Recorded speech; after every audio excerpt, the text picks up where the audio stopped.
আশ্বিনী রেধে কার্তিকে খায়, যে বর মাঙ্গে সে বর পায়। আজ গারু সংক্রান্তি, আবার অনেকে বলে গার্সি।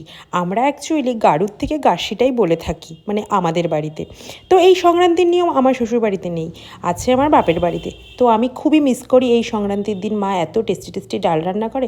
তো যেহেতু বাপের বাড়ি খুব কাছাকাছি, তাই মা ডাল রেঁধে ভাইয়ের কাছে পাঠিয়ে দিয়েছে এক টিফিন বক্স ভর্তি। আর বাড়িতে যা যা রান্না করেছিলাম সেগুলোকে সাইড করে রেখেছি। আর এই ডাল দিয়ে ভাত বেড়ে সঙ্গে পাঁপড় ভাজা, আর মা পাঠিয়েছিল এই ছোলার ডালের বড়া। তো এগুলো দিয়ে খেতে বসে পড়লাম। আর এর মধ্যে যে জলপাই দেওয়া হয়, উফ কী যে অসাধারণ টেস্ট, মানে তা বলে বোঝানো যায় না।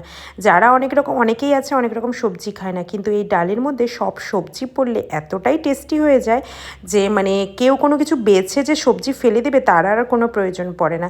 তো তোমরা কে কে এই গারু সংক্রান্তির নিয়ম পালন করলে অবশ্যই আমাকে কমেন্টে জানাবে। টাটা, দেখা হচ্ছে তোমাদের সাথে নেক্সট ব্লগ।